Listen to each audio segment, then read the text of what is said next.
দেখেন still structure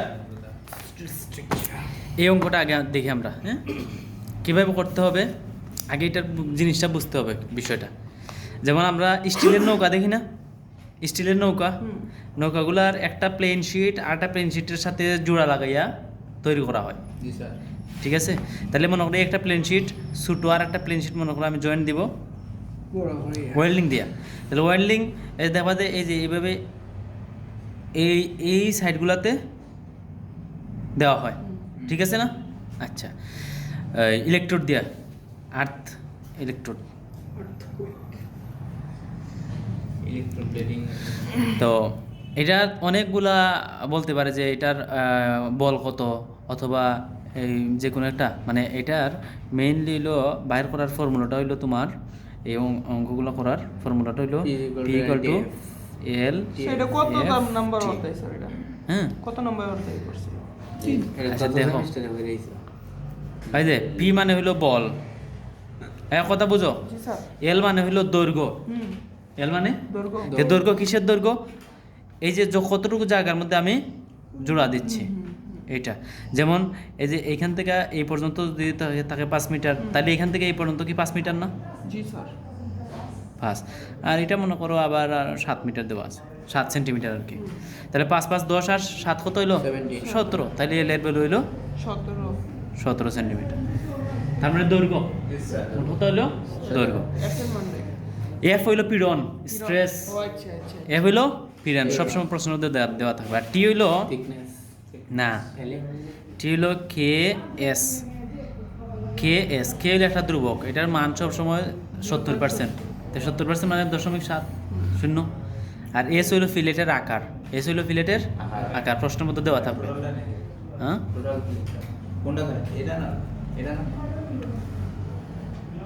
আকার, ফিলেটের আকার মানে এই যে তুমি দেখবা যে ওই যখন তোমরা ইয়ে করে ওয়েল্ডিং করে তখন এরকম ওই ইলেকট্রোডটা ধরে ধরে ধরে এরকম নিয়ে যায় না, তখন দেখবা যে একটা আইলের মতো হয় না, আইলের মতো তৈরি হয় না, এই আইলের মতো জিনিসটাকে আমরা বলি ফিলেট, ঠিক আছে?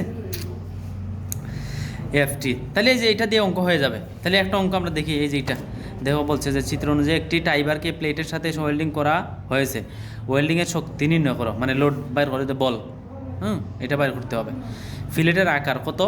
5 mm। ফিলেটের আকার কত? 5 mm। তার মানে এসের ভ্যালু দেওয়া আছে 5 মিলিমিটার। ফিলেটের ওয়েল্ডের কার্যকারী পীড়ন কত দেওয়া আছে? 1025। তার মানে পীড়ন মানে এফ 1025 কেজি পার সেন্টিমিটার স্কয়ার। আচ্ছা দেখো এবার ওই চিত্রানুযায়ী যেহেতু বলছে তাহলে চিত্র তো দেওয়া থাকবে। তাহলে আমাদের লোড বাইর করার জন্য বা শক্তি বাইর করার জন্য সূত্র কি? L F T. তাহলে পি আমাদের বাইর করতে এল এর মান, তাহলে এল এর মান দেখো তো ওই যে 10 10 20 20 আর 10 30, ঠিক আছে না? হ্যাঁ ঠিক আছে না? এটা যেহেতু এটা করছেন এটা দিয়েই করুন চিত্র। না এই প্রশ্নটাই করি। 10 10 20 20 আর 10 30 মানে টোটাল দৈর্ঘ্য। তাহলে যে বসাও 30। এফের ভ্যালু কত? 1025। তাহলে যে 1025। টির মান তাহলে টি ইকুয়াল টু কি? K S. তাহলে কে এর মান হলো 70%। আর এস এর ভ্যালু এই যে 5 mm। তো 5 mm তো হ্যাঁ 5। তাহলে আমি মিলিমিটার বসাইলে হবে, কার সব দেখাবো সেন্টিমিটারে, তাহলে যে 110 দ্বারা ভাগ করে দিয়ে বসাইতে হবে। তাহলে যে আস্তে করে বসাও 0.70 গুণ হইলো 0.5 বসাইলে হবে, বা 10 দ্বারা ভাগ করে বসাইলে হবে। কত আসে? 10,762.5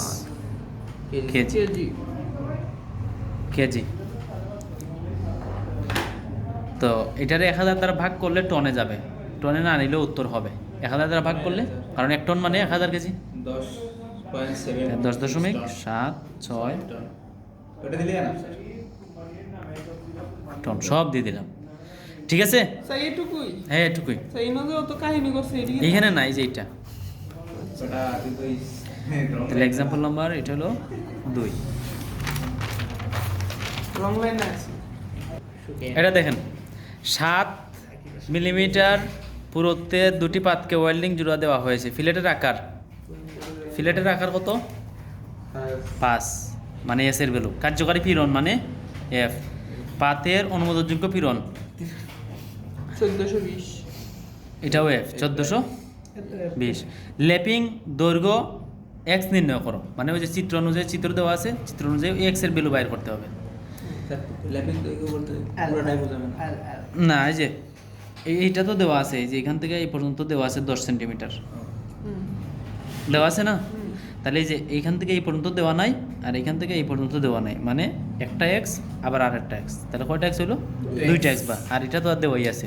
তার মানে এল মানে কত হবে? এক্স যোগ হইল 10 যোগ হইল আবার এক্স, তার মানে একটা এক্স 2টা এক্স প্লাস হইল 10। ঠিক আছে, আর বাকি সব তো আর দেওয়াই আছে। তাহলে পারবা না এটা? আচ্ছা, হ্যাঁ ঠিক দেখেন। তাহলে আমাদের ফর্মুলা কি? P equal to L F T. তাহলে পির মান এই প্রশ্নের মধ্যে কি লোড দেওয়া আছে? নাই, বাহির মানে লোড দেওয়া নাই। আচ্ছা, আবার বলছে যে এল এর মান কত? এল এর মান কত? 2x প্লাস 10, 2x প্লাস হইল 10। এফ এর মান বসাইতে হবে এই যে এটা কার্যকারী পীড়ন, আর এটা হলো পাতের পীড়ন বসানো যাবে না, বসাইতে হবে কার্যকারী পীড়ন এটা। তাহলে কত? 1025। টির মান কি? কে এস, তাহলে কে এর মান কত? 0.7, আর এস এর মান ফিলেটের আকার কত? 5 মিলি, তার মানে 0.5। ঠিক আছে কিনা? তাহলে আমি এই পাশের ভ্যালু যদি না বসাই, তাহলে কি আমার উত্তর, আমি কি এই যে এক্স এর ভ্যালু আনতে পারবো না? তাহলে এই পাশে ভ্যালু বসাইতে হবে। তাহলে আমরা জানি আমাদের একটা ফর্মুলা, মানে পীড়ন মানে আমরা কি জানি? পীড়ন equal to force by area. তাহলে ফোর্স মানেই তো পি, তার মানে পি ইকুয়াল টু এরিয়া গিয়ে এই পাশে গুণ হয়ে যাবে, এফ গুণ এ, তার মানে পি ইকুয়াল টু কি? ফোর্স পীড়ন গুণ এরিয়া। তাহলে পীড়নটা কত দেওয়া আছে? যে পাতের পীড়ন 1420, তাহলে এই যে 1420। আর এরিয়া, তাহলে এরিয়া দেখো তো, পাতের পুরুত্ব কত দেওয়া আছে? 7 mm, আর দৈর্ঘ্য দেওয়া আছে কত? 10। তাহলে এটা দেওয়া আছে mm এ, আর এটা দেওয়া আছে সেন্টিতে, তাহলে কি হবে? একই বসাইতে হবে। তাহলে 10 আর 0.7 শেষ, দৈর্ঘ্য গুণ প্রস্থ। তাহলে দৈর্ঘ্য হইল 0.7 আর হলো 10 শেষ। এটা নিয়ে এখানে বসাও, এই যে পির ভ্যালু চলে আসলো। তাহলে যে 1420 গুণ হলো 0.7 গুণ হলো 10, তাহলে কত আসে এক্স এর ভ্যালুটা? কত আসে?